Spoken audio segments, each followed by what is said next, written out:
Good evening, folks, and welcome to the live stream. I hope you're all very well this evening. Let's see who we have on tonight. We have a super chat from Peter. Thank you so much, Peter. Corolla crayons by royal appointment of King Charles III. Thanks so much for that. Yeah, um,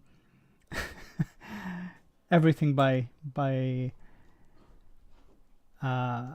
royal appointment.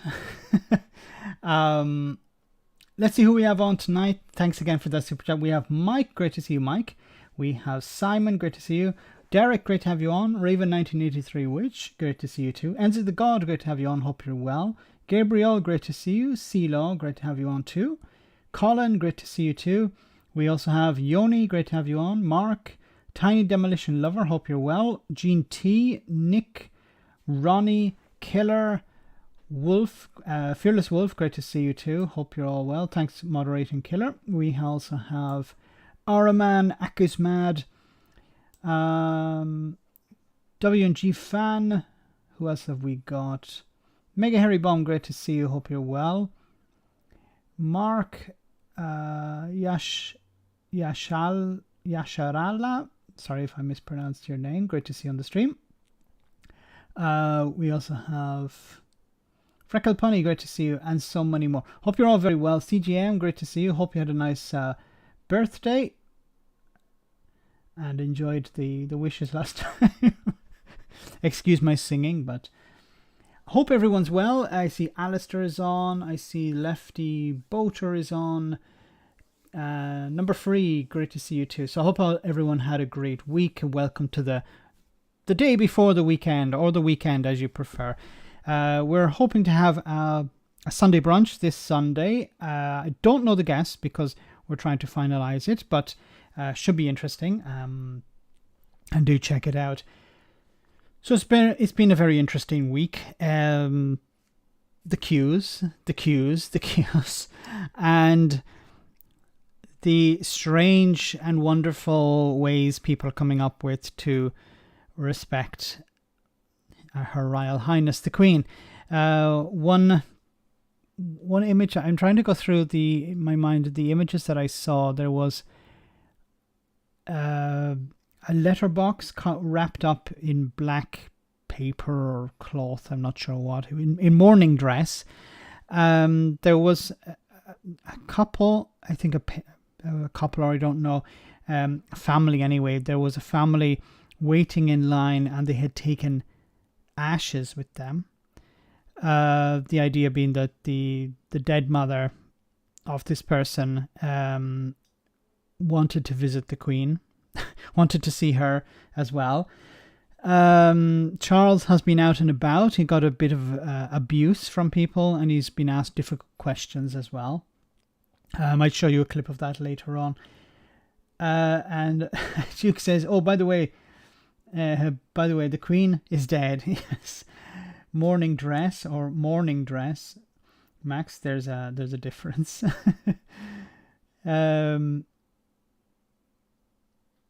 Interviewing Adrian Charles interviewing a corgi breeder was a low point. I think it's gone even lower than that. They were talking about whether, what was it? There was somebody talking about whether that scene where, from the 2012 Olympics, there's the scene, a James Bond type scene, where the Queen goes in a helicopter and then jumps out of the helicopter. They had to explain that that was not really her. Wait, the Queen has died. 96-year-old woman dying has really caught the nation off guard. Look, no disrespect towards her as an individual, but things are just really, really desperate. And it's really a case of people outdoing each other in a sort of, not virtue signaling, but mourning signaling. It's quite sad and depressing, And then I hope that once, Monday has passed, things will go back to normal, because the world does move on, and many people are waiting for Liz Truss's government to grapple this cost of living crisis. Internet Explorer has just informed me that the Queen has died. Yeah, there's a Twitter account called Internet Explorer. It's wonderful. Do check it out. I'm so bored hearing about the Queen now. Yes, and today is only Friday. There's also Saturday, Sunday, and Monday. And then on Tuesday, even though the funeral will be over, there will be the highlights and, the aftermath. And it's going to probably go on for another few days after the funeral. But it will, of course, excuse the pun, die down. But I think it will continue for a few days after. Remembering and comments about what happened. But many people seem to think that this will strengthen the union and it will strengthen the monarchy. And I don't think so. I think a lot of this outpouring is because people have these fond memories of the Queen. And nobody knew her before she became Queen, or very few people knew her before she became Queen. So all they've known of Elizabeth Windsor is her as Queen. While Charles is different. People have both positive and negative opinions of Charles. Is much more polarizing, and he doesn't have the same support the Queen has. Now, if we flip things and Charles had been, born back in the 1920s and he became king at that time, then I think the situation would be somewhat similar. But where he would be respected and, her taking over, it's I think for Charles it's very, very big shoes to fill, and I don't think he's capable of doing that. And while, there's a lot of support for him now, I don't see that lasting. And I don't see the union being strengthened by Charles. It's likely there's a lot of, as I said, a lot of outpouring of grief and a lot of outpouring of support for the monarchy at the moment. But that's going to die down after a while. And it's also important to remember that the monarchy, in a way, has nothing to do with Scottish independence. The SNP have always said that, becoming a republic is not part of their manifesto, or as far as I know, it's not part of the independence movement. There are people within the independence movement who are monarchists. There are people who are also Republicans, but it doesn't define the movement. In the same way, Scottish independence is not defined by membership of or an attempt to become a member of the European Union either. So I have some problems with my ticker for some reason. But it's not a case of, Scottish independence and the and EU membership are part of the same parcel. Freddie B, thanks so much for that super chat. Can't wait for it to be over. Turned on TV, Loose Women, where they're talking about bloody double rainbows over Windsor being a sign that the Queen has passed on. Oh. It's a natural phenomenon. Phenomenon. Thanks for that. Yeah, I look, it's, a lot of people maybe on the stream are outside Britain, so they're not exposed to it to the same extent as people in Britain. It's not just on TV. It's everywhere, it seems. There are McDonald's restaurants closing because they have to show respect. As I said in the last live stream, there was a bicycle lane closing because they wanted to show respect. I think there was a pub or a restaurant opening in, I don't know if it was in Scotland or in, apologies. It was a supermarket in Northern Ireland that wants to remain open because the staff wanted to remain open. The staff don't want the day off. Probably because they would prefer another day off. And, they'd maybe prefer a Friday or something, or just another day. And they have decided, no, we'd prefer actually to stay open. Now, in Northern Ireland, it's probably not a good idea to go against the grain like that. But I imagine also in other parts of the UK, staying open would be seen as disrespectful, and it could cost you a lot of business. And it's interesting also, it's I think it's a chain supermarket, so it's not a privately owned supermarket. It's part of a network of supermarkets. So I don't remember the name. If somebody knows in the chat, do post it. Thanks for that super chat, Freddie B. And yeah, just hold out another few days, another few, count the hours down until it's all over. But unfortunately, I don't think it will be over on Monday. I think it's going to go on for a few days after. And then when everything eventually calms down, there will be the coronation. There's been talk of maybe next April or March or April. So I would imagine because of the weather. So you don't want to have the coronation during the winter. You want to have it when the weather is fine.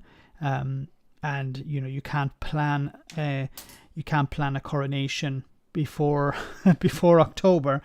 So it's probably best to postpone it until the new year.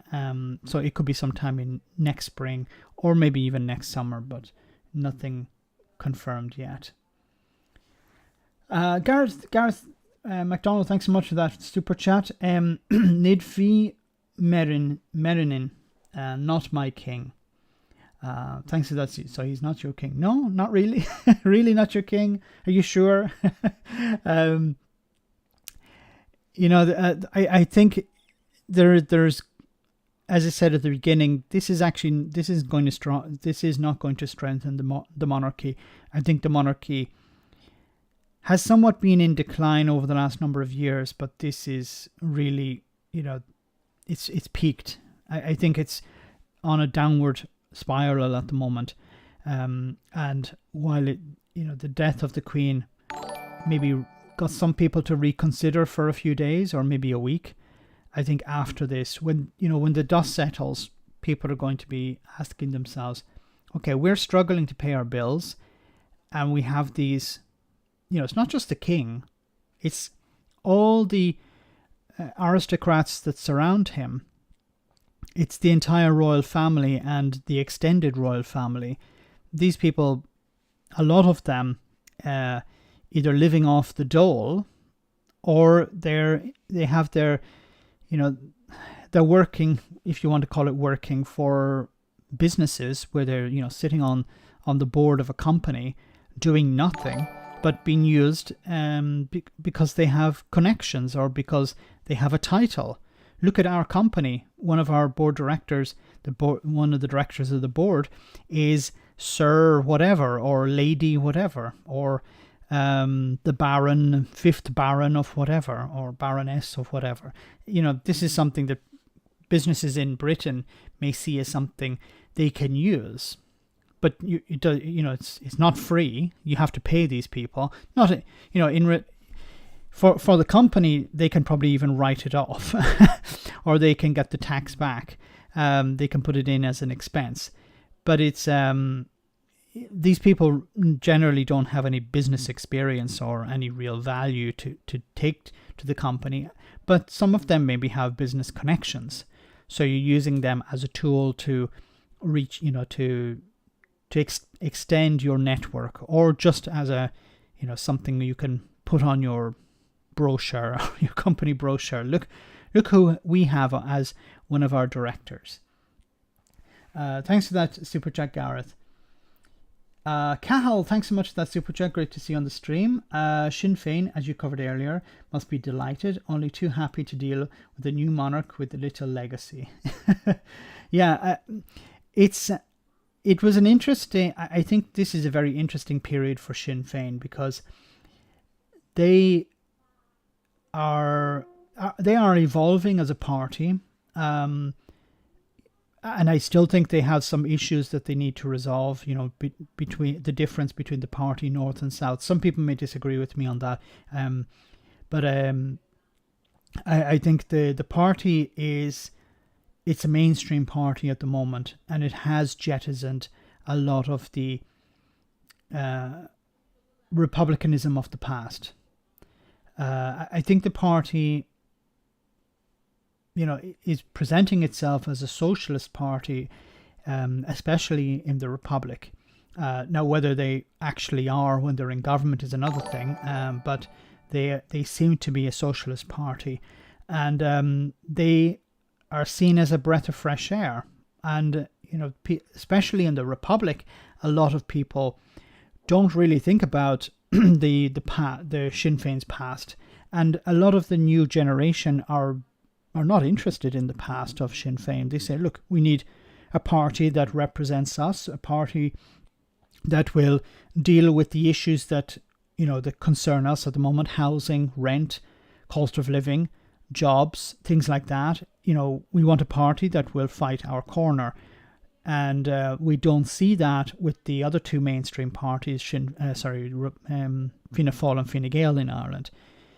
So yeah, I think Sinn Féin have evolved a great deal over the last number of years, and the idea that they can meet with the King or the Queen and have a friendly and warm relationship benefits them a great deal, because it shows them as a party that has moved on. If they refused to meet the King, or if they had insulted him, or staged a protest or something outside, I think that would be... Now, whether you agree with it or not is another thing. But for a party that wants to become a mainstream party, meeting the King, shaking hands with the King is gold, is political gold. They can, face down their critics and say, we're not the party of the past. Look at us. We're actually meeting with the King and Queen. They met... oh my God, Martin McGuinness. Yes, Martin McGuinness met with the Queen about 10 years ago, back in 2012, I think it was. A historic meeting with the Queen. And the fact that Michelle O'Neill, the Vice President of Sinn Féin, met with the King just a few days ago is not just significant on a political level, but it's amazing for Sinn Féin. Now, of course, there are people within the party who are not happy about that, but I think Sinn Féin have been very good at maintaining unity within the party. There are people, of course, of very different opinions within Sinn Féin. People on the right, people on the left, religious, secular. But Sinn Féin has managed to bring these people together under one banner, under one umbrella, and so far have been very successful. Now, when they form a government, when they get into government, things may change. But so far, I think they're doing extremely well. One of the most successful political parties in Europe, I would say.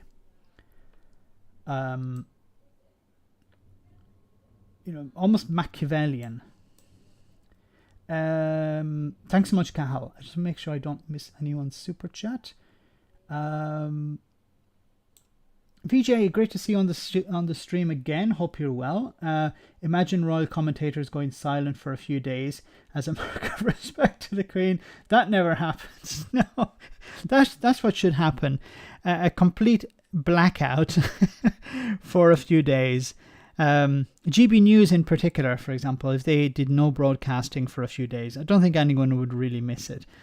Thanks for that, Super J. Yeah, that would be a good idea, but I don't see it happening really.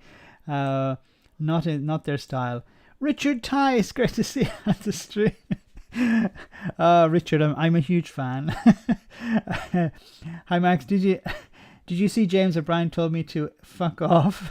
I'll say the word. So much for the tolerant left. See you in the hot tub with Farage after the stream.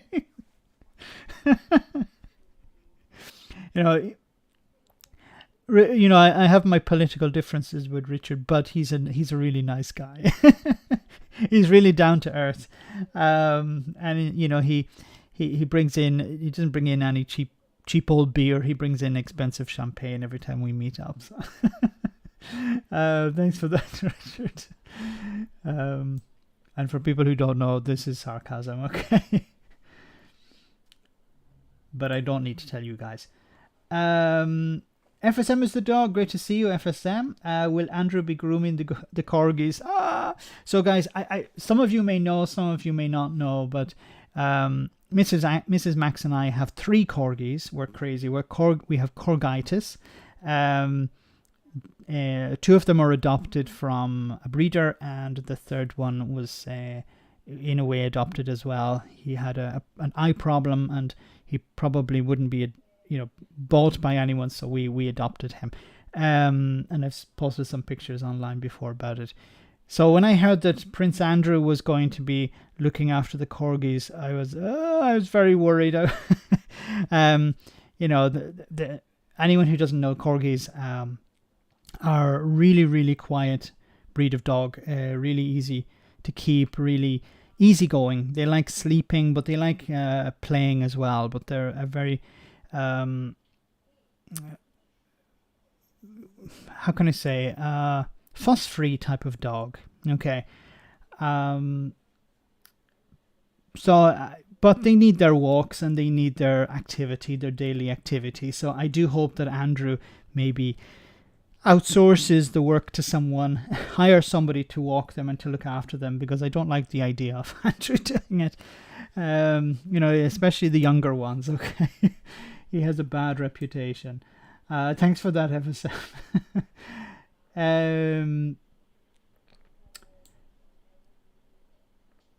Saying about Dylan, the best co-host ever.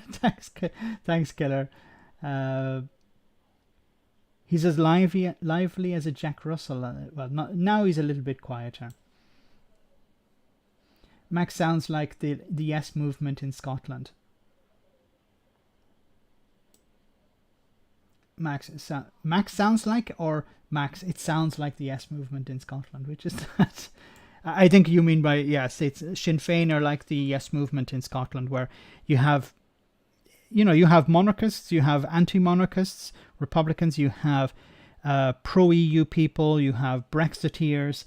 I don't think there are too many Brexiteers within the Yes movement, but the Yes movement is, as many like people in Scotland know this, many people maybe not outside Scotland don't know this, but the Yes movement is not just the SNP. There are many parties, smaller parties, and movements within the Yes movement as a whole. And the Tories and many unionists like to point the finger at the SNP and say, Nicola Sturgeon is the problem. A vote for independence is a vote for Nicola Sturgeon. And while Nicola Sturgeon is extremely popular within the Yes movement, many people don't seem to understand that it's more than that. And if she were, removed from power, she resigned, whatever, tomorrow, the Yes movement would still be there. It's not solely based on Nicola Sturgeon. Anyway, I'm getting ahead of myself. I love reading your comments, so. Did you call the new puppy Patch? No, Dylan. Welsh name for a Welsh dog. Tom Lake, thanks so much for that super chat. Do you call them after the Prime Minister, Max? The Queen did. There was a Russian oligarch who called his dog Boris. I think he had donated to the Conservative Party, and he called his favourite dog Boris Johnson, perhaps. Thanks, Tom. We call them with the names that they originally had for years, so we didn't want to change it. And then the puppy is called Dylan because he's a Welsh dog so we had to give him a Welsh name. Also, I like the name Dylan Dog for anyone who may know that. Anyway, let's talk about Liz Truss. Once again, thanks, Tomalik, for that super chat. Liz Truss to meet Biden and world leaders flying in for Queen's funeral. So this is a bit Brexit related. Liz Truss will meet Joe Biden and other world leaders flying in for the Queen's funeral over the weekend, but the government will not reveal what is discussed because of the national mourning period. I think we have a feeling what will be discussed here. Don't mess about with the Good Friday Agreement. The Prime Minister is to see the US President on Sunday in Downing Street, along with the Irish Taoiseach, Michal Martin, the Polish President, Andrzej Duda, and the Canadian Prime Minister Justin Trudeau. She will meet the Australian Prime Minister Anthony Albanese, and the New Zealand Prime Minister Jacinda Ardern at Scheveling on Sunday. However, there will be a ban on the usual cameras allowed in to report on the meeting and no information available on what is discussed. Number 10 suggested that part of the meeting will be taken up with condolences and sharing memories about the Queen, but other matters would be likely to come up as well. It will be Truss's first meeting with Biden since taking office at a time when major global instability over Ukraine and Russia, the energy crisis and inflation. Her encounter with Martin will also be significant given the dispute over Northern Ireland and the implementation of the Northern Ireland Protocol. Just a quick thing to say about the protocol. Yes, Liz Truss has put Brexiteers in charge of Northern Ireland, but she hasn't appointed a Brexit minister, and she hasn't appointed a new Brexit Opportunities Minister. You remember Jacob Rees-Mogg was the Brexit Opportunities Minister? Well, now he's the Business Secretary. So the Brexit Opportunities Ministry has gone the way of live valve mollusks, not going anywhere, or going away, but not going to where they should be going. No, that's a bad analogy. The ministry is gone, I think, or it's on ice or something. It's hard to tell because there's been no official statement about it, and no journalist has asked about it. But if it doesn't have a minister, then it's not probably operating, which is interesting, which means that maybe Liz Truss has moved on from Brexit, and she's moved on from the Northern Ireland Protocol. Now, there's talk about extending the grace periods again. And I think, and I've said this before, what I believe the UK government wants to happen in Northern Ireland is for there to be greater alignment with the EU, in the sense that businesses in Northern Ireland will pretty much abandon Britain. They will trade more with the Republic of Ireland and the rest of the EU and forget about Britain, because it's a headache for the UK government. So they're happy. As I said before, when it came to businesses exporting from the UK, at the beginning of Brexit, the response from the Department of International Trade was, move to the EU. You have a problem, you can't export, move to the EU. So if that was the approach, then what do you think is going to happen in Northern Ireland? Pretty much the same thing. Not our problem, sort it out yourself. And while they won't say this politically, as they won't say this publicly, as it'd be damaging politically, behind closed doors, I imagine that's what they're saying to businesses. Or that's the answer businesses are getting back from the Department of International Trade, or the business from the business secretary. Yeah, just find your own way around it. We're not going to help you. And it's part and parcel of the Tory approach to business, is very hands-off. Just let business do whatever the hell they want. Our job is to take away some of the obstacles, apart from Brexit. But it's just to let businesses do it themselves. If they have a problem, well, we're not going to actually, remove the obstacle. I said, removing obstacles, that would be things that they find valuable to remove. Like they can put in legislation to deregulate. That's what they're, it's about removing regulation to protect aspects of business like workers and environmental standards. That's what they care about removing. But when it actually comes just to ordinary trade, they're not interested in making it easier for businesses, because if the business is big enough, it's already able to get around these problems.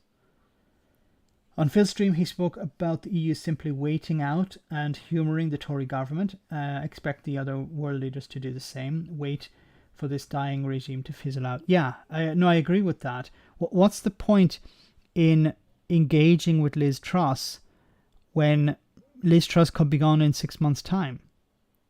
The same with Boris Johnson. They realized, look, Boris Johnson, after the first confidence vote, they were imagining them to themselves, Boris Johnson's going to be, what's the point in negotiating with Boris Johnson when he'll be gone in a few months' time? And Boris Johnson has gone.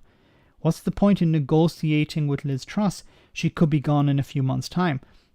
If she doesn't get to grips with this cost of living crisis, then there's a risk that an election will take place and she will be removed from power. Political X, great to see you on the stream. Hope you're well. So it's not going to be a case of sitting down with Liz Truss's government and trying to hammer out some sort of agreement, because she could be gone, and then you'd have somebody else. Who's going to replace Liz Truss if she is pushed out by the Tories? It'll be another Tory, but would it be somebody a bit more pragmatic? Would it be somebody even more extreme than Liz Truss? Depends on how the Tory party view her actions. As I covered before in a video this morning, it says here, Kwasi Kwarteng plans to lift cap on bankers' bonuses, and this is infuriating unions. Unions have reacted with fury to the prospect of the government scrapping a cap on bankers' bonuses as ministers gear up for a return to near normal politics next week, topped by an emergency mini budget on Friday. So next Friday there should be a mini budget, and we're going to see what's in that. And hopefully politics sort of returns to normal next week. I think it's going to be still a few days of mourning after the funeral, or some sort of reflection. But yeah, things should get back to semi-normal next week. Kwasi Kwarteng, the Chancellor, who will set out plans for tax cuts and give more details on the government's plan to limit rising energy bills, is also considering whether to shed the legacy of EU-wide cap on bonuses of twice an employee's salary imposed after the 2008 financial crash.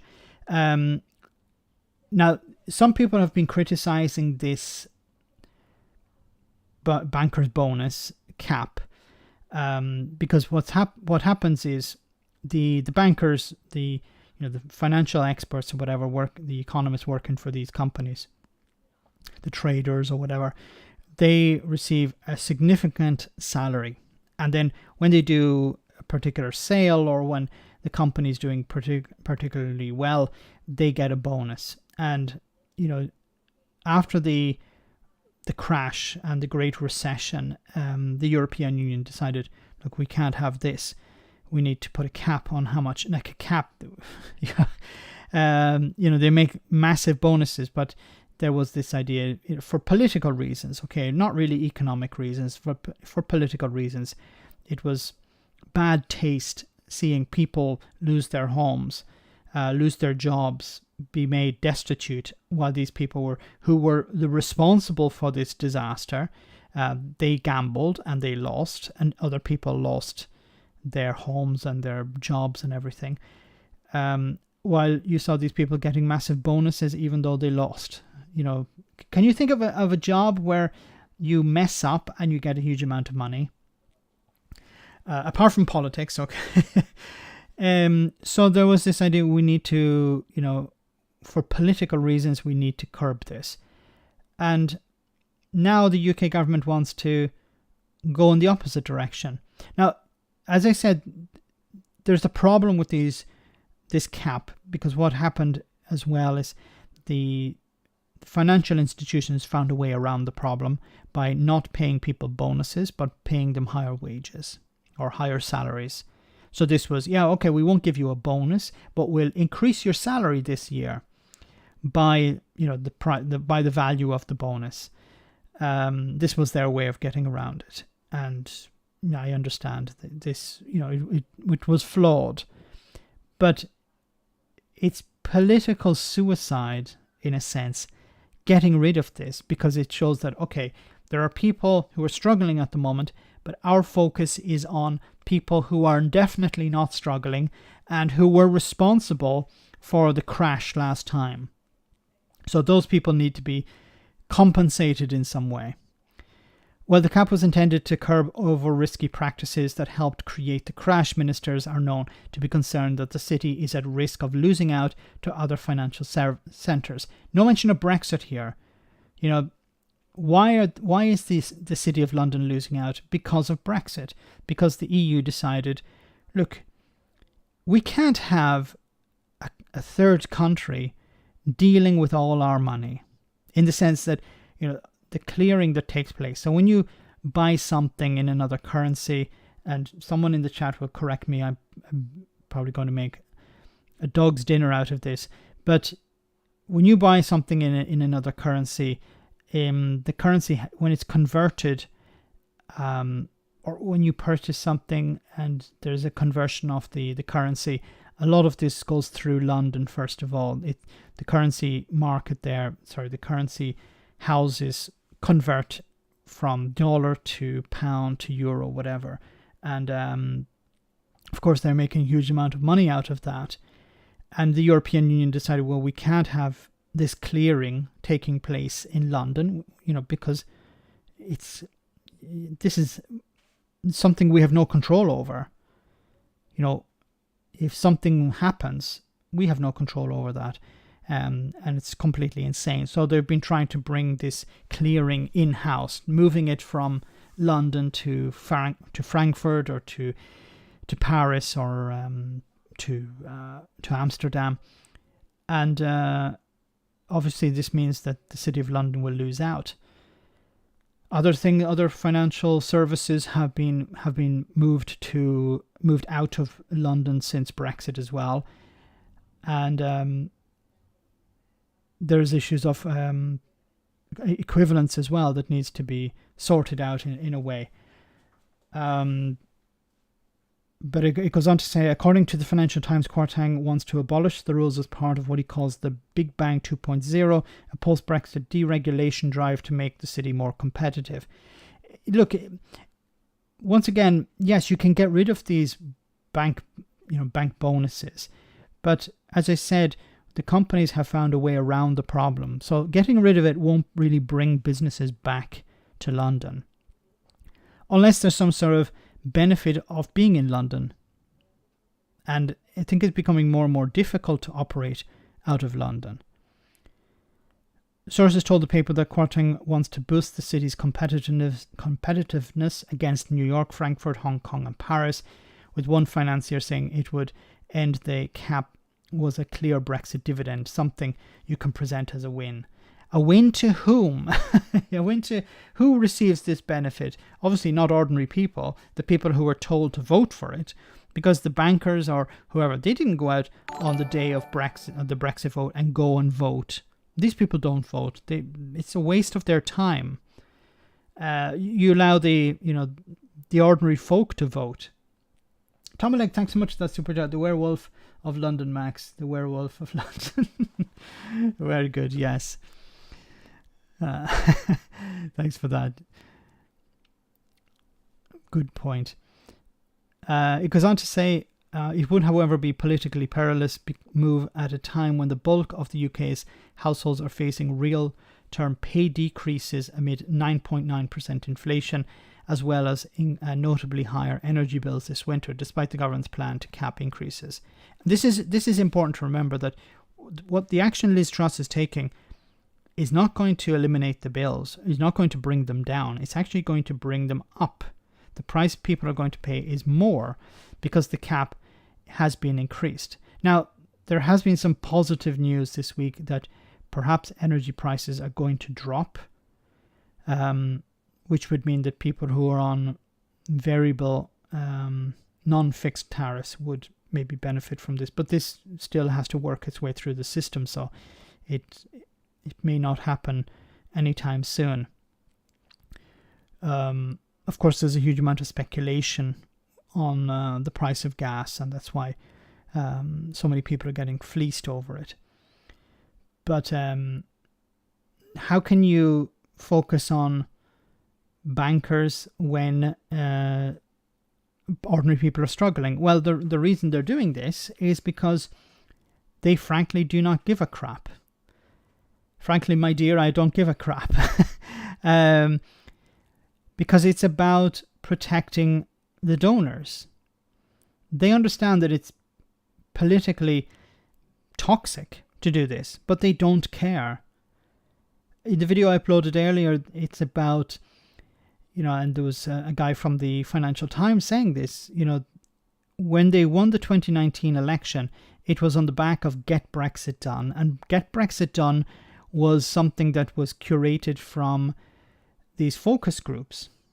It was something that was put to these different slogans were put to the, maybe ending Brexit or no more Brexit, or these were put towards these slogans were put to these focus groups, and then they eventually decided on Get Brexit Done, and then that was sold to the public as a policy, as a solution, as a panacea to all problems. And remember Boris Johnson back in 2019 on the campaign trail, you can't get a doctor's appointment, get Brexit done. You can't feed your family, get Brexit done. There are potholes in the road, get Brexit done. If we get Brexit done, we can do this. If we get Brexit done, we can do that. And it was a successful campaign. He won an 80-seat majority on the back of it.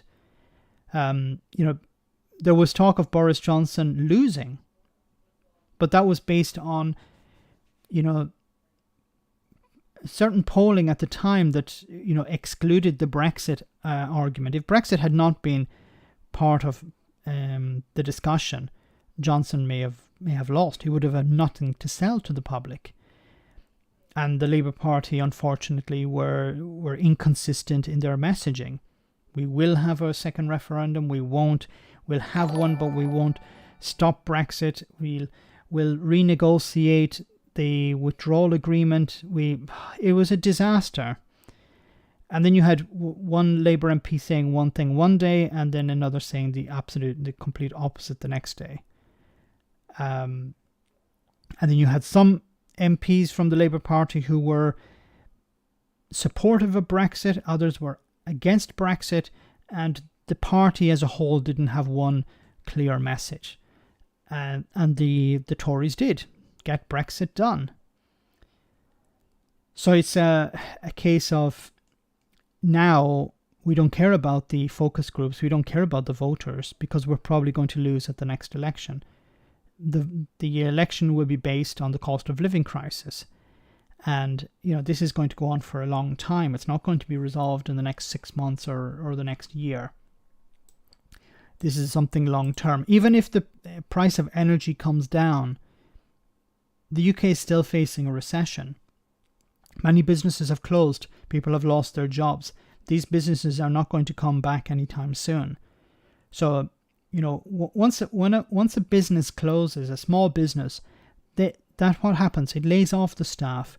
The staff go on universal credit, or they go looking for other jobs. Maybe they do, maybe they don't find another job. But that business is gone. That business provided something in the community. It provided jobs and it provided money. It provided a center for people. Maybe it was a bar or a restaurant. It provided a center for people to meet. It provided something in the community. Now that's gone. It's a very big hole to fill. You need to return the economy around and start seeing demand for that thing again. And, people can't afford to pay their bills, never mind go to restaurants at the moment. VJ again, thank you so much for that super chat. My job is maintaining regulatory systems in financial markets. Just to give you some context, more US dollar is traded in the London Financial Exchange markets than in New York City. Wow. Yeah, this is something. Thanks so much for that super chat. Thanks for that that piece of information. It's a hub. The City of London is a hub for all the financial all the transactions in foreign currencies, and to take that away, I think, and he can correct me if I'm wrong here, but I think it was Fact Not Fiction who said it represents something like 14% of the UK economy. You know, just the City of London. So take that away, you're going to see a massive hole in the economy. And Brexit has created a massive hole. The Tories are trying to fill it by deregulation. But I think this is also based on, these type of investments by these financial institutions are based on certainty. Is it a good idea to invest in London at the moment if there is decline taking place? How sure can we be that we can access EU markets later on? Will there be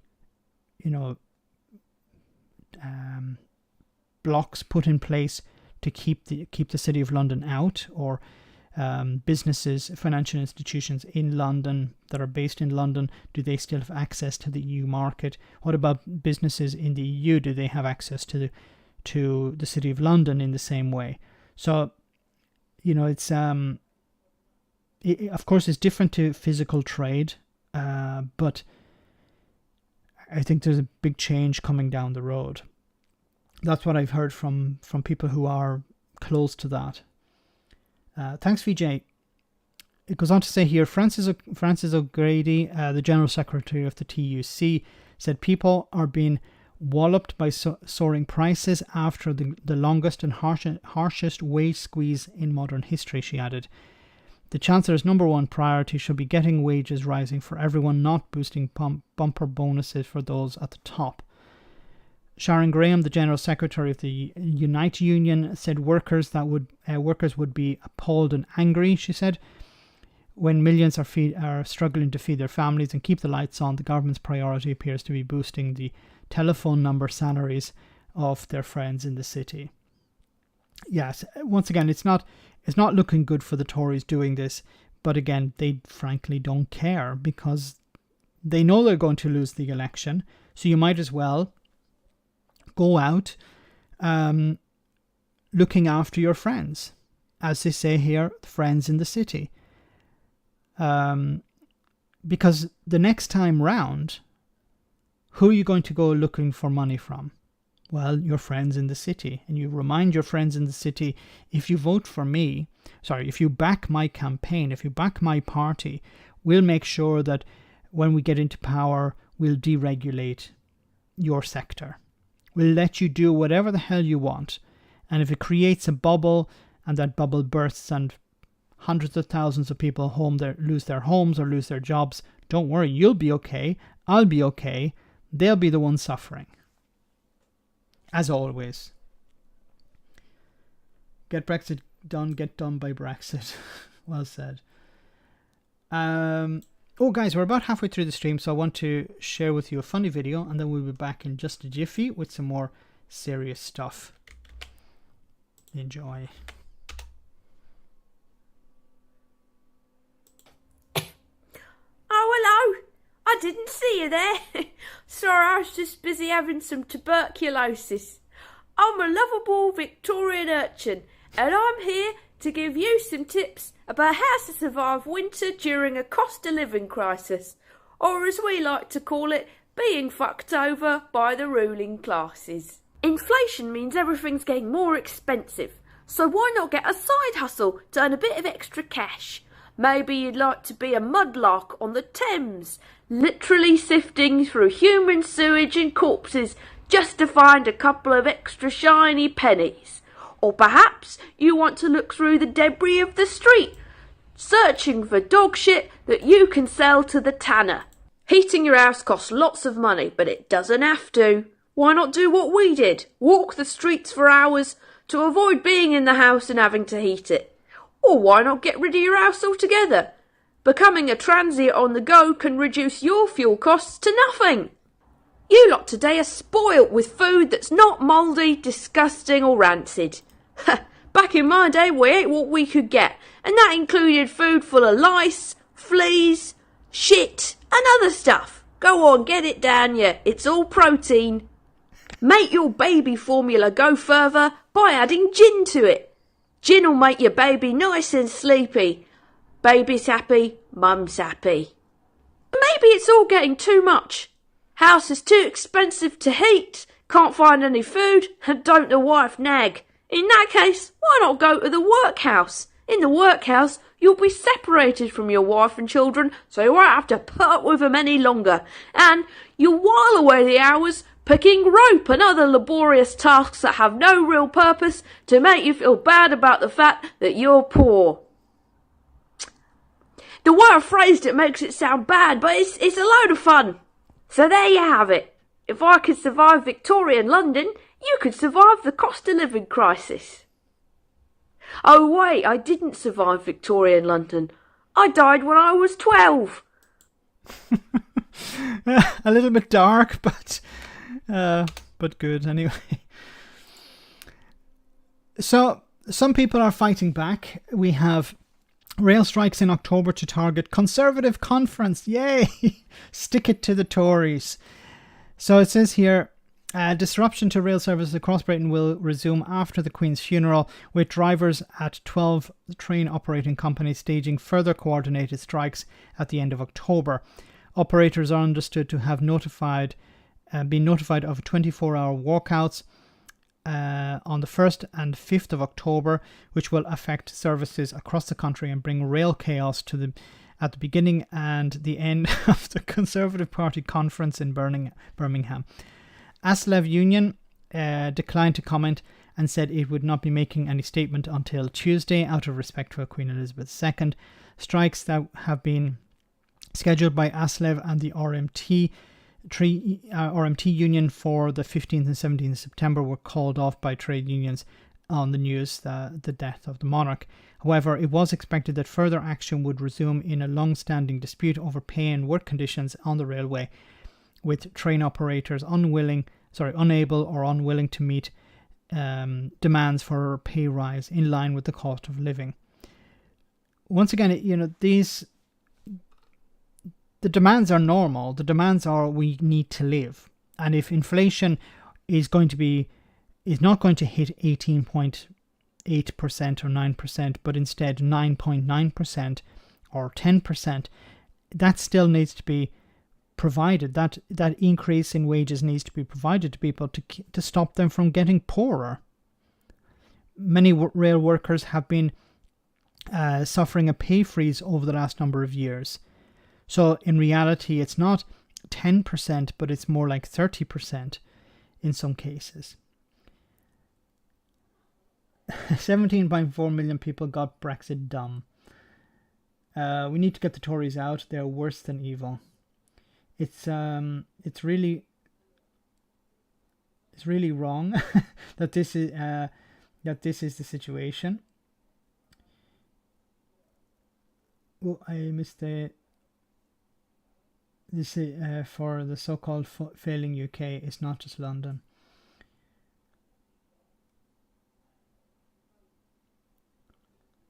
Solidarity to all strikers. Yes.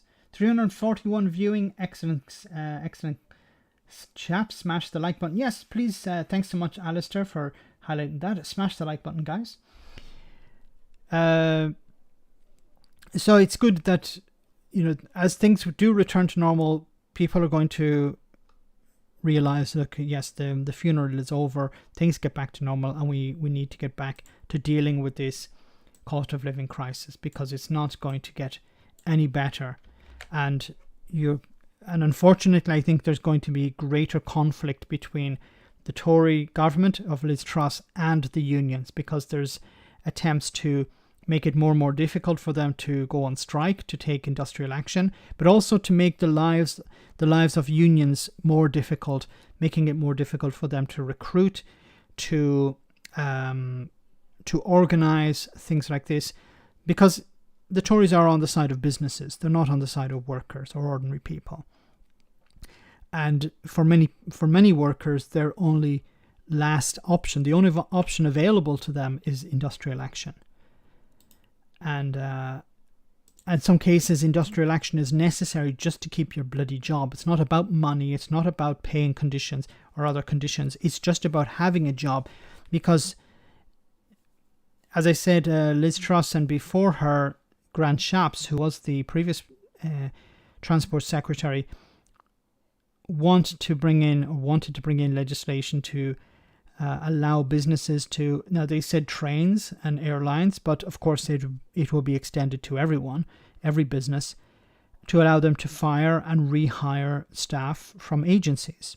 So somebody who has been working for the public sector or working on the railways for all their life, for 20, 30 years, could be sacked tomorrow and said, if you want your job back, you have to do it through an agency. And the advantage of hiring people, if you're a company through an agency, is these people are not your responsibility. So if there's issues of sick pay, sick days or whatever, that's for them to deal with the agency. So the staff deal with the agency. The agency are paid a fixed rate, and a lot of the protections a normal worker would have, and I'm not even talking about trade union members, I'm just talking about ordinary workers, are lost if they work through an agency. And the advantage for the company also is that they can just fire people because they say, well, this agency worker is not up to scratch, get rid of them, give me a new one tomorrow. The agencies make a massive amount of money off this as well, and it comes at the cost of wages to the workers. So let's move on. It says here why the pound is plunging on the 30th anniversary of Black Wednesday. So we have here the pound hit a new 37-year low of $1.1351 on Friday. This is it back in early 1990 or late 1990, I don't remember. 1992 actually. Black Wednesday on the 16th of September 1992 has a special place in British post-war economic history, a moment in which the Treasury and the Bank of England took on speculators led by George Soros and lost. There will be no such dramatic shootout this time because the ERM debacle ended marked the end of Britain's attempt to maintain the pound at a fixed rate against other currencies, ever since sterling has been allowed to find its own level. So yes, when the UK left the the exchange rate mechanism back in 1992. Even so, its recent slide against the US counterpart has started to raise eyebrows on financial markets, where there is an increased talk that it might approach 1-for-1 parity against the dollar for the first time since early 1985. You have a cost of living crisis, you have inflation, and now you have a weak pound. Now, some people say, well, a weak pound is good for exports. But generally, yes, if your currency is low, it makes exports cheaper. But the problem for the UK is at the moment twofold. First, manufacturing has been hollowed out since the 1980s. And second, Brexit. Brexit has put barriers on trade, made it more difficult for the UK to trade with its neighbours. If Brexit had not happened, yes, this would still be a problem, but it wouldn't be as acute. You could say the argument of, well, our exports will be cheaper would make a lot more sense. So I think it's important for people when they hear, from the likes of, the commentators on the likes of GB News or LBC or Talk Radio or something like that. A lot of the people say, well, the weak pound means exports are cheaper. But remember, Brexit has made it more difficult for UK exporters to operate. For example, I covered it recently in a video where a beer exporter, small artisan beer exporter, it would cost them £400 to send, 15 bottles, 12 bottles, I think it was, to a European country as part of a trade fair, for example. So it's not feasible. So they've had to find other ways around the problem. But it has made UK exports more expensive and more complicated. And a weak pound, it will help somewhat, but if trade is much lower, then it's not going to help it. As was the case in the mid-1980s, the strength of the dollar is part of the story. In times of heightened uncertainty, there is a tendency for investors to pack their money into the world's main reserve currency, and in a slowing global economy, rising inflation, and the war in Ukraine have generated a risk-adverse atmosphere. Aggressive interest rate decisions by the US Central Bank, the Federal Reserve, have pushed the dollar even higher. After underestimating the strength of inflation, the Fed is now playing catch-up. Stronger than expected US cost of living data this week means the central bank is certain to raise interest rates by 0.75 percentage points next week, and some on Wall Street think it may opt for a full 1% percentage point increase. Higher interest rates make the dollar more attractive to investors because they get more return on their money. So we're probably going to see a stronger and stronger dollar. And as they said here, you could eventually see parity between the dollar and the pound. Remember, for anyone who has visited the US, things are much cheaper in dollar because our currency is much stronger, or was. So it is concerning, and it makes exports more expensive. It makes exports slightly cheaper. It makes imports more expensive. And if you're importing a lot of things, of course, it's becoming more and more expensive for ordinary people who are already struggling. It's a real bad case scenario. Just sticking with the cost of living crisis, I wanted to show you this clip from LBC. Let's bring it up here. Hi Tom, how you doing? So it says, let me see if it's the correct one.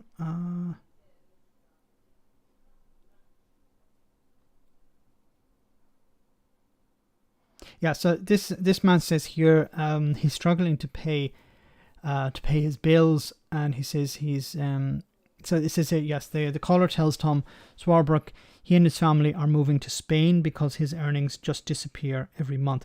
We were actually talking about this on the Sunday roast. I don't know if it got into the final cut, but Alex was saying how, you could move.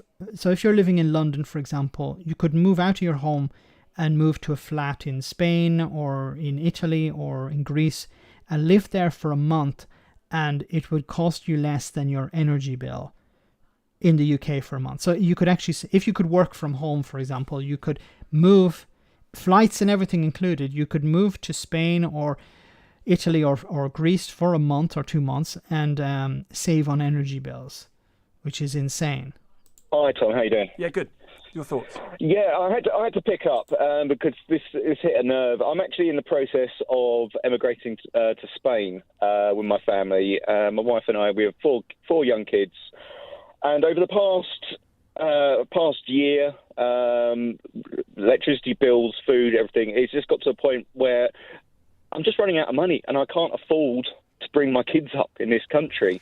We literally pop up the road to get some shopping, get some stuff for their lunches, and we're spending £40-50 a bag, almost a bag of groceries, and it's just unsustainable. And then with electricity prices come on the increase, and we were paying around, I think it was last year, about £400 a month, which is a lot. I mean, we live in a bungalow, in a 3-bedroom bungalow, so it shouldn't be that much, but apparently it is. And now we're looking at bills of around £600-700 a month just to keep my family warm and sheltered, plus the food on top. It's just becoming unsustainable to keep this up. And I'm worried about my kids and the opportunities that I had growing up. They're not going to have that. So we're looking at making the move and bringing the kids up over in Spain. Do you mind me asking what you do for a living, Daryl? I'm a drone pilot. You're a drone pilot? Yeah, an aerial videographer. I shoot for some TV and films and stuff. It's a fun job.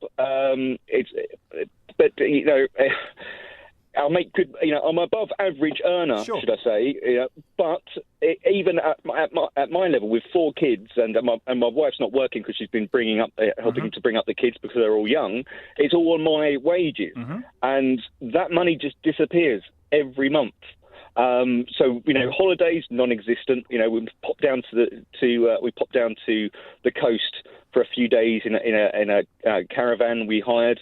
But you know, anything other than that, it's unaffordable. We can't do that. We're just really struggling, and I just can't see a solution. And I'm just worried, looking over the next decade. I think it's going to be 10 to 20 years before this country gets back on track. And I just think that's too long for me to risk having my kids brought up in this country. Well, to be honest with you, I mean, since the 2008 financial crisis, we've not quite got back to it, have we? You look at the growth, the GDP growth of this country, if you use that as the overall measure, it's been pretty slow. And then Brexit hit, and that obviously affected it. And then you've got COVID, and now we're potentially going into another one. So you've had all of these things happen since 2008. It's never quite got right, and now it's only getting worse. And I suspect, Darryl, you're not going to be alone, but in that earning bracket of people who go, do you know what? We can't put up with this anymore. We're going to try and find something else. I'm not the only drone guy doing the same thing. Really? I know other people moving to Switzerland to start working over there. I know friends of mine who are doctors. They're up and leaving to Australia. Yeah. It just seems like I feel sorry. You know, if I'm quite lucky in the job that I do, that I make quite a good living when I'm working. Obviously, it's not constant work because of the nature of the industry I'm in. But for someone, you know, if during COVID, I was delivering pizzas because film industry, TV industry closed up, and I've got 4 kids to feed, so I was delivering pizzas, and I was just about barely scraping by on that. And I'm just thinking, anyone else who's not lucky enough to be in that position, I don't know how they're coping. I really don't know how they're doing it. Like, if this guy who's on above average salary, he didn't say how much, but it's probably a considerable amount of money, although it's not regular.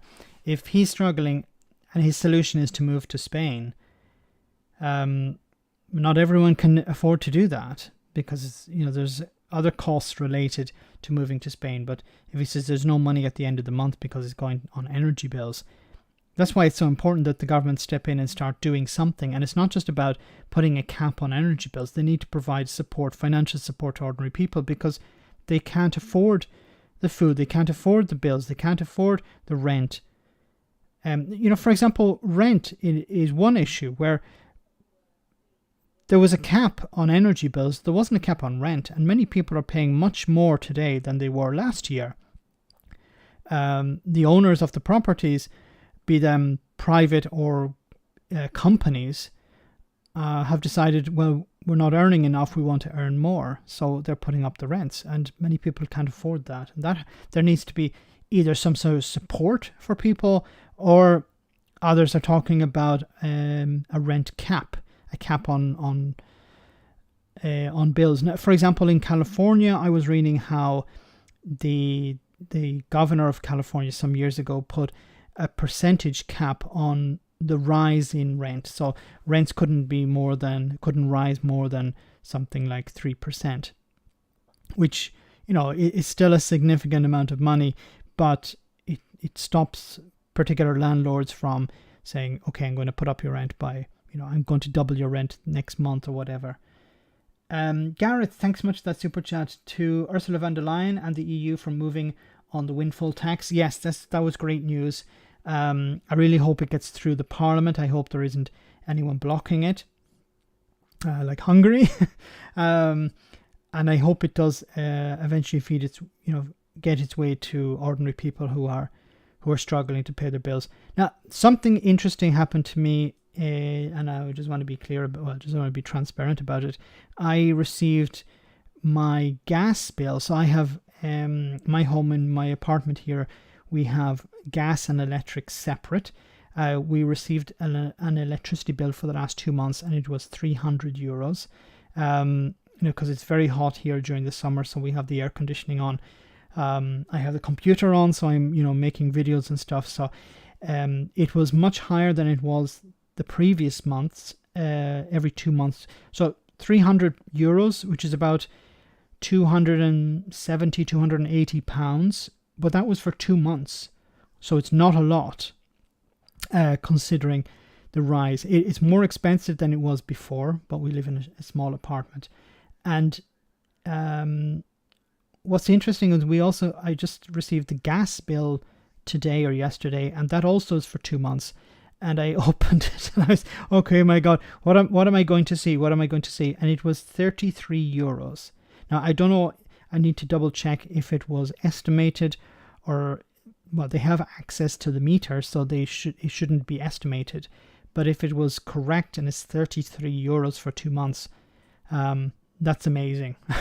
Because we only use gas, it's a gas meter. It says we have gas for cooking and for heating water, but during the summer it's only for shower or for cooking. That's all we use it for. So that was good. That was a relief, and as far as I know, a lot of that is thanks to the Italian government for providing support for citizens to keep the price of bills down. So it would be some good news if there's more support coming down the road from the European Union, because bills obviously are going to go up much more during the winter because it gets so cold, and it won't be just cooking and water you'll be heating, it'll also be heating the home.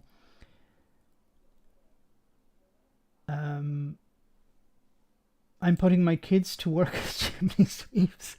Well, good idea, Calmac, sorry. Reagan Elite, Broken Britain. Yes.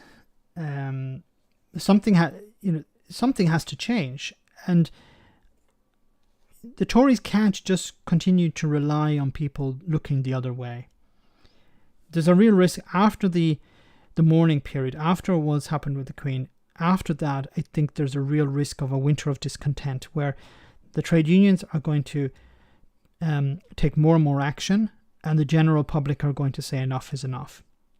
There's also the campaign to not pay bills on the 1st of October, so it's going to be interesting to keep an eye on that as well, because bills are going up. It's not that Liz Truss has frozen them. She's frozen the next price cap at a lower rate for 2 years.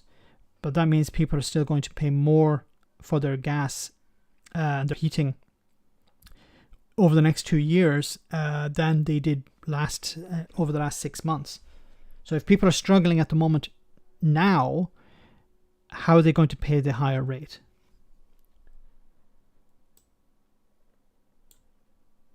I want to take the Tories to the gallows for hanging in Parliament Square. I can't condone that, of course. How is it possible that the Tories can find solutions for money to help the rich, but the rest of the population is so difficult to find that help and complicated? It's designed to punish the poor and to help the rich. And if you don't believe me, look at how the Department of Work and Pensions has operated over the last number of years, and how many terrible stories of people dying. There are at least 2 stories I know of a woman in Glasgow, I think it was, who was on universal credit, and she was sanctioned. She couldn't buy food, and she starved to death. There was another story of another woman in England this time, where she was sanctioned again, and she ended up dying. I don't know for all the details there, but it was a consequence of being sanctioned. She was told, you have to go to work, we have this job. If you don't do this job, you're going to be sanctioned. And I think she was disabled, and she wasn't able to do the job. And once again, the social safety net is there to protect people. It should be there to help people, not to force people into work that they can't do. Most people, and this is something that really needs to change, most people want to work. It's a very small minority of people who don't want to work. And the Department of Work and Pensions should be a system where they say, look, we have these jobs available for you if you want to do them. If you don't want to do them, you can stay on benefits. But because benefits are so bad, most people want to work and want to, or have to work in a sense. But most people want to work. It's not a case of people are lazy because who has been pushing this narrative? Why does the vast majority, or maybe not the vast majority, but a significant portion of the population believe everyone on benefits is a scrounger or lazy? Where do they get this idea from? They get it from the right-wing press, the Daily Mail, the Sun, the Express. They get this, they're fed this poison and they're convinced by it. And then they open their paper, like they're told one day, these people are scroungers, they don't want to work, they're lazy. And then the next day they open the paper and they read about somebody who's on benefits, who goes on holiday 3 times a year, has travels everywhere by taxi and, has 25 children or whatever. And, the next day it's the same story again about scroungers and layabouts and people lazy, and it's a cost on the state, a cost for the state and the taxpayer. It's about creating a feeling in people's minds that if you don't have a job, there's something wrong with you. If you are on benefits, it means that you're stealing from the taxpayer. You're stealing from ordinary people, in the sense that ordinary people are the ones who are not on benefits. This is what they try to create in people's minds. And they're very good at it. It seems to work because it filters down into policy. So the general public are demanding that the government are harsher in dealing with people who are on universal credit, people who aren't working or can't find work, that they take a more draconian measures against them. And you end up with people who need support, can't get it, and then when they try to get it, are sanctioned and end up dying. Because rich people are the ones that don't want to work. Yes. How many people related to the king have never done a day's work in their life? How many people related to the king are members of some sort of are members of a company and are paid a massive salary? How many members of the royal family are sitting in the House of Lords claiming up to £300 a day? How many of them write articles for right-wing newspapers about how the government needs to clamp down on asylum seekers or on welfare claimants or something like that? And the landlords, yes. I think, as far as I know, when it comes to landowners, the royal family own something like 1/5 of the land in the West or something, or it could be in, I don't remember the percentage. It's a huge amount of land that's owned by the royal family, not just in the UK, but all over the world. They are divine, for fuck's sake, Max. They're divine, yes. They're chosen by God. How dare we question them at all? The moon, not far enough. I'm a scrounger. There's nothing... it's nothing to do with my dodgy spine or mental health. I'm just lazy, yes. See, Derek, you could be driving a forklift and you're just complaining all the time. You could be carrying boxes. You could be driving a heavy goods vehicle. No, you're just lazy. No, I'm joking. Say to people, what jobs would you like to do? Because most people would like to do a job that they like, and they're more likely to stay doing that job. That's what I believe the Department of Work and Pensions should be designed. That's the way it should be designed. providing people with jobs that they'd like to do. Because they're more likely to stay in the job. Like if you give somebody a job they don't want to do, you force them into a job they don't want to do, they're not going to stick with it.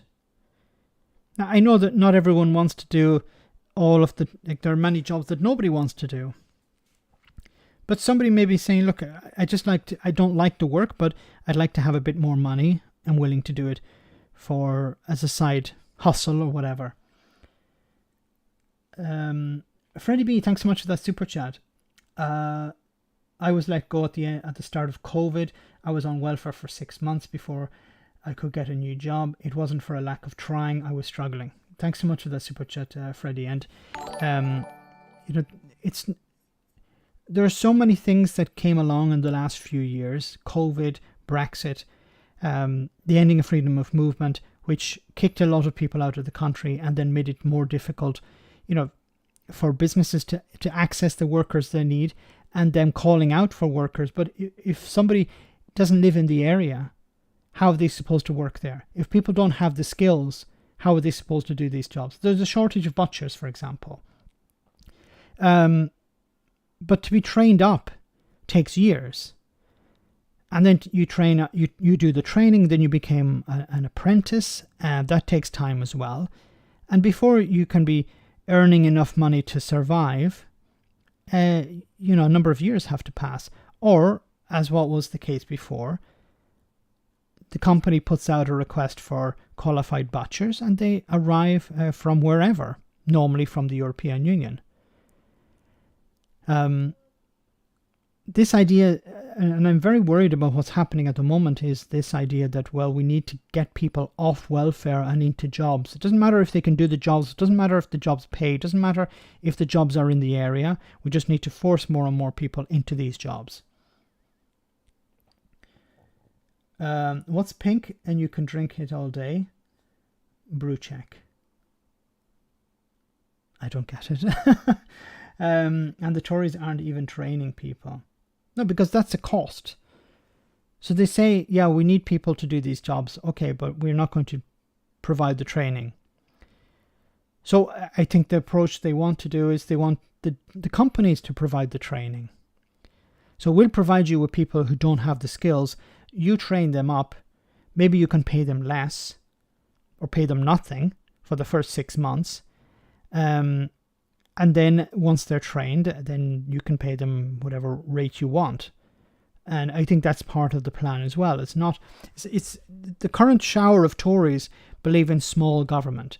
It's not government's job to provide people with jobs. It's not government's job to provide people with training. That's the job of business. So if businesses want staff, they're either going to bring them in from abroad. Oh, they can't do that because of Brexit. Or otherwise, they're going to train them up. But they're going to pay for that, not us. In the sense, not the state. Because we don't want the state doing these things. Because we don't agree with big state. We want small state. Anyway, let's move on.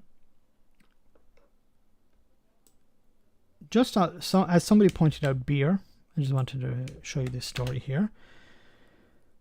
A brewery in Leeds closes its door after cost of living crisis hits. Nomadic Beers, the Leeds-based brewery, has closed its doors, citing the impact of COVID, the pandemic, and the increasing costs.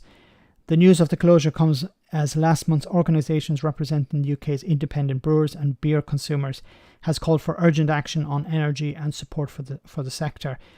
The brewer is the latest food and drink manufacturer to be hit by increased costs of trading in the current crisis. Moy Park, the poultry producer, is proposing to close its processing plant in Ashburn, Derbyshire, with the potential loss of over 900 jobs. So what's the problem here? It's the running cost. It's the extra price people are paying through energy bills, and they can't afford it. The companies can't afford it. So as I said before, there is a price cap for residential use, but there isn't a price cap for commercial use.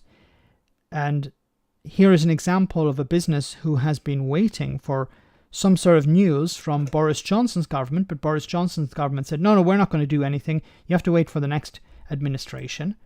And then they wait for the next administration.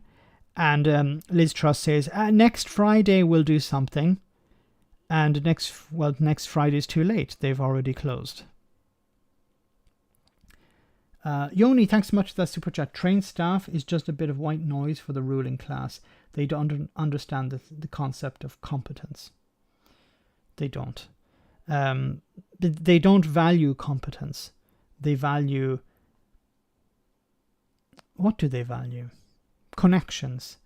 They value nepotism. There was an interesting story. I'm not going to waste your time on this too much, but there was an interesting story here. I remember hearing from somebody here in Italy some years ago, where there was a small business owner who started out his, I don't remember what the company made, but it started off as a guy making stuff.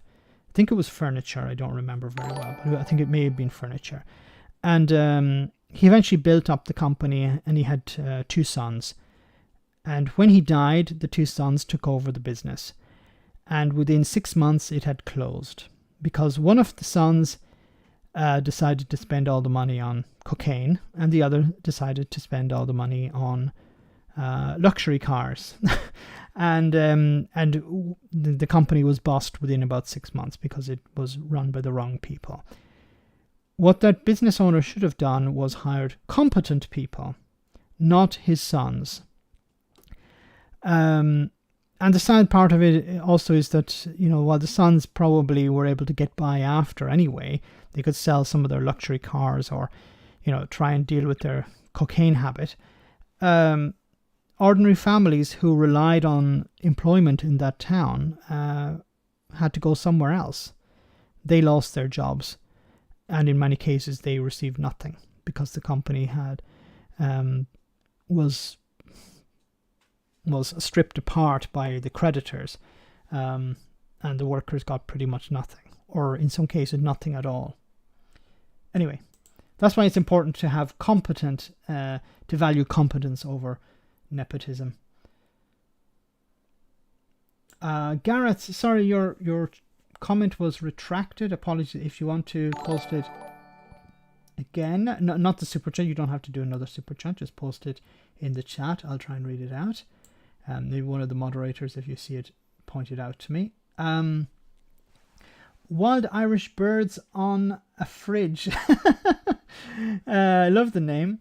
If people are hacked off and want change, make those in charge fear losing power. Make them afraid of losing it, and you'll get your change. Malcolm X. Well said.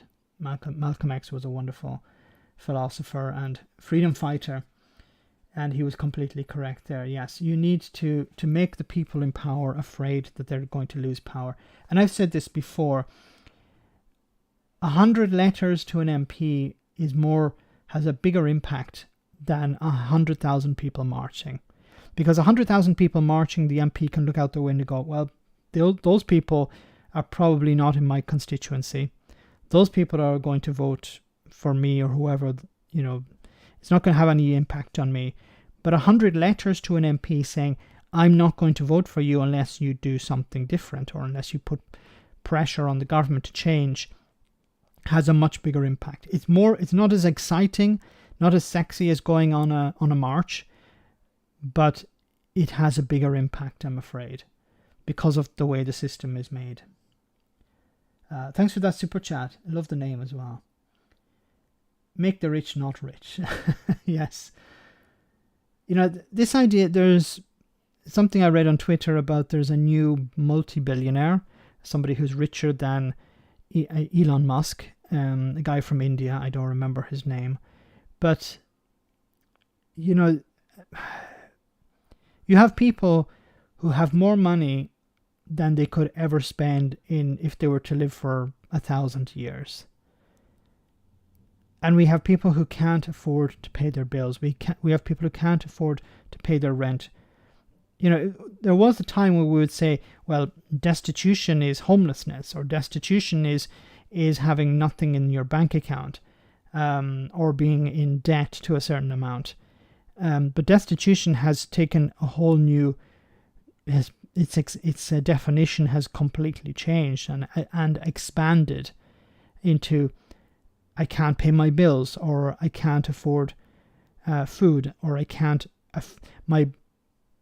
or maybe a perfect example of destitution is my food bank has closed down because they can't pay the bills.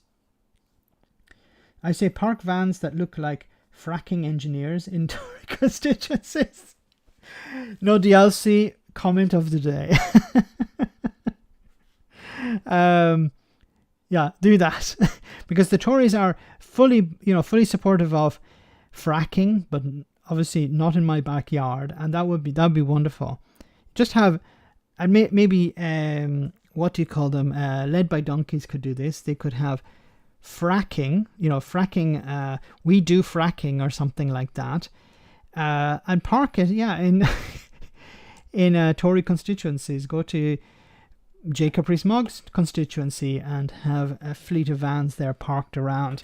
Have a few people hanging around with the hard hats on, in a greenfield area, in a park, and see how much the local Tories are happy about that. They say, oh no, we're going to, we need to extract this gas. Yeah, we're going to destroy this park, and you're not going to be able to come walk your dog here for forever. But it's about bringing down the price of gas because we need to boost the economy. Remember, wonderful idea. Somebody needs to organize that, and if they do, I will fully support it. I promise. If I become homeless, I'll squat at the local golf course. Anyone else? Well said, Mega Hairy Bomb. Yeah, there are so many houses in Chelsea owned by Russian billionaires. How come these haven't been confiscated and handed over to homeless families? Some of these apartments that are hundreds of thousands of square feet, hundreds of square meters in size. Some of them have dozens of bedrooms. You could fit a few families in there. Be a bit cramped, but it'd be better than. And then you could, freeze their the bank accounts of the owners, and use whatever money's in the bank account to pay the bills. There you go. Fracking uses loads of water, fresh water, and I thought England is short of fresh water. Maybe you can use sewage. Fracking with sewage. There you go. Problem solved. Of course, fracking is not going to... The problem is the global energy price. So if you frack, you're not going to bring down the price of energy for local users, local consumers, national people in the UK. It's not going to reduce the price of their gas. It's just a scam. It's just another distraction. Can't sell the Russian billionaire's property when you need another Russian billionaire to buy it. Yes. There was a story about part of the underground being sold off to Russian billionaires when Boris Johnson... I don't have the story in front of me, but there was something in it about Boris Johnson selling off part of the underground to some Russians. So they own part of the London Underground when Boris Johnson was mayor of London. Thousands of chemicals for fracking. It's extremely polluting. There's a wonderful video online of a guy in the US, a farmer, who went out, got some water from his well, and he brought it in, and he asked, it was dirty brown water, and he asked some of the fracking executives in the area to drink the water. They refused. Do that with the politicians. When it's possible to meet with your Tory MP who supports fracking. Richard Tice supports fracking. Nigel Farage supports fracking. Be great to meet them in the pub and say, would you like to drink some of this? It's not Guinness, but it probably tastes just as nice. Yoni, thanks so much for that super chat. I think we need to establish a milestone for richer than Moldova for the modicum of perspective. Anyone with $5 billion to their name qualifies. It's richer than the entire country. It's a case of one argument is you can become a millionaire by saving. I don't think so, but at one time, you start a small business, the business is successful, you become a millionaire. That's possible. But to become a billionaire, you need to corrupt the system. You need a corrupt system to allow people to become billionaires. You can't become a billionaire through normal business. There are maybe the odd exception, but generally that's not the case. You need a corrupt system to do that. A system that prefers tax loopholes than actual dealing with tax evasion or tax avoidance. You need to corrupt politicians to push through legislation to protect your enterprise, your company, or yourself. That's how you become a billionaire, by corrupting the system or benefiting from an already corrupt system. We're almost at the end of the stream, guys. I just wanted to show you another clip from LBC where, some people are disconnected from reality. This is Tom Swarbrick again. It says here, Tom disagrees with a mother who is begging her children, a bit like the previous one, but begging her children to leave the country because she says the UK is fascist. It's a nasty island now. Let's hear what she had to say. I've been a nurse for 42 years, and my dream was to retire to somewhere warm at the end of my career, and that was stolen from me.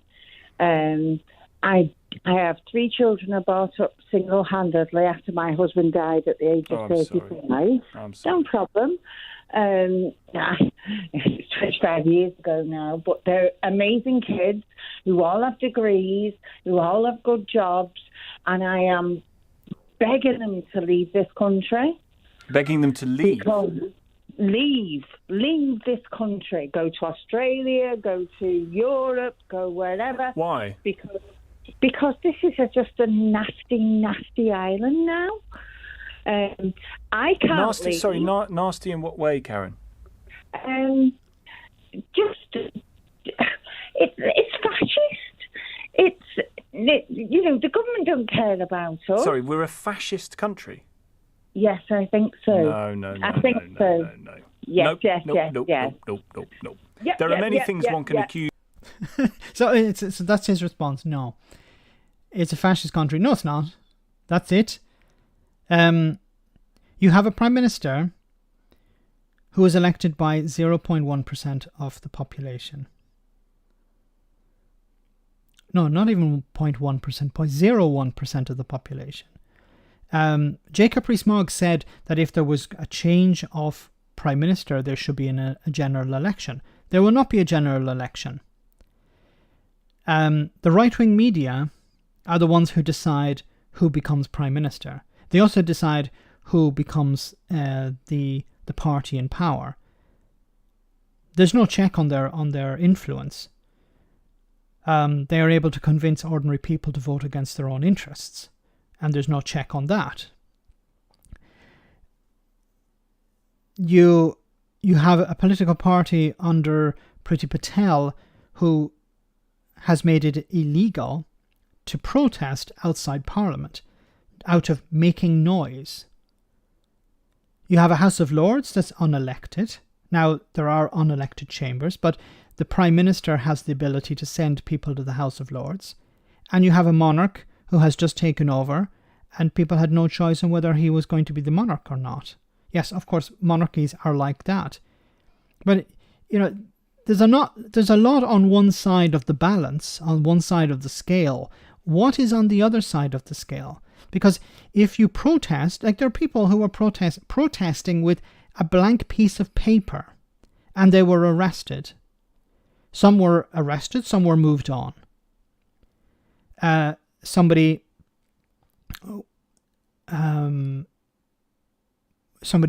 criticized King Charles, and they were ridiculed by the media. And this is something, one thing is being ridiculed by members of the public, but being ridiculed by powerful media is another thing.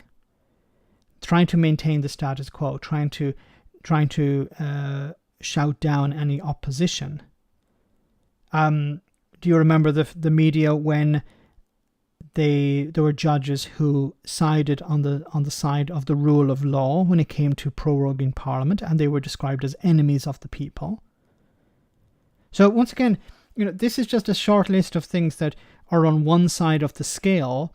Maybe Tom has something on the other side of the scale that will balance it out. Use this current government and the one before it, and possibly the one before that and the one before that. You can accuse them of many things. You can talk about the drag into populism or some of the more right-wing rhetoric that comes from some of those around the cabinet table. But the idea that we are truly a fascist government or a fascist country is way wide of the mark, Karen. We're going there. Tom, we're going there. And if people don't stand up... Okay, but you're supposed to say why that's not true. You're supposed to put on something on the other side of the scale, Tom. You're supposed to say, we're not... Okay, you believe it's fascist, but that's not true because... And then list off why it's not fascist. Why it's a true democracy. How a party that did not receive 40% of the vote became a majority. How is it that the Tories won an 80-seat majority even though they didn't win 80% of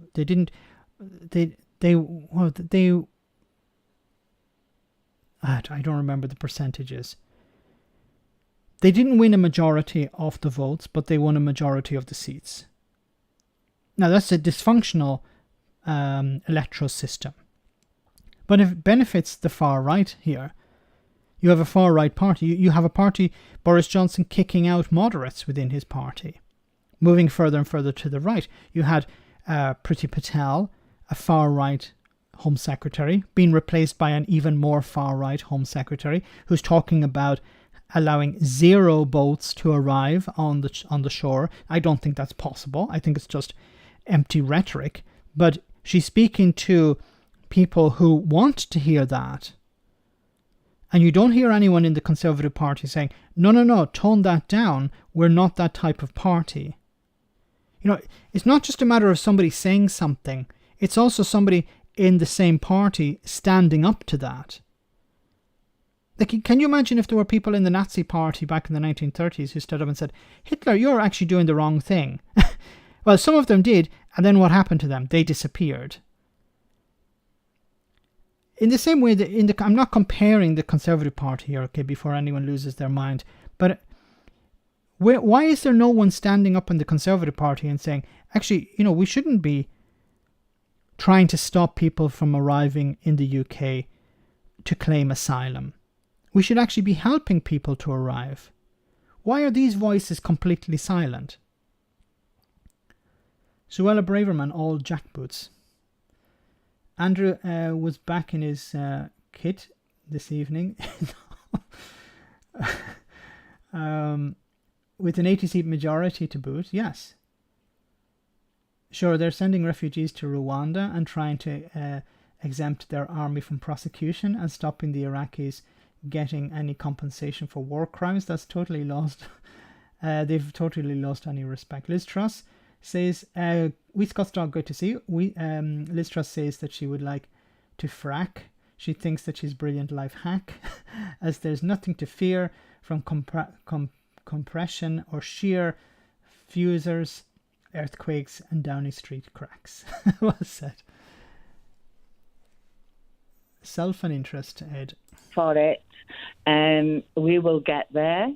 There is no doubt about it. Well, I'm sorry you think that is the case, and I can imagine that if you do believe that is the case, that is quite a scary thought. But I'll be honest with you, I don't see fascistic government appearing in this country. See, they're not wearing uniforms. They're not, raising their arm in a salute. This is something people need to forget. They're not going to appear wearing jackboots and Hugo Boss uniforms. It's the ideology that they support. It's the ideology of saying that the poor deserve to be poor. It's the ideology of heartless heartless reactionary heartless reactionary tactics when it comes to asylum seekers, for example. The fact that Boris Johnson had said things and his supporters would say, yes, he got all the big calls right. That's another part of the problem, where there's no permission to criticize the dear leader.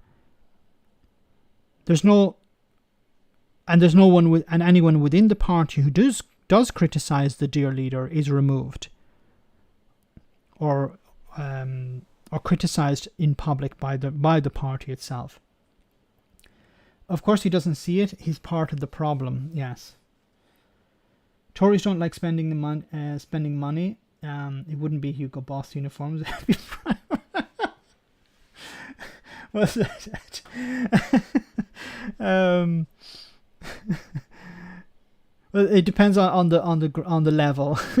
The foot soldiers would get Primark, but the generals would get, I don't know, what is it, Savile Row.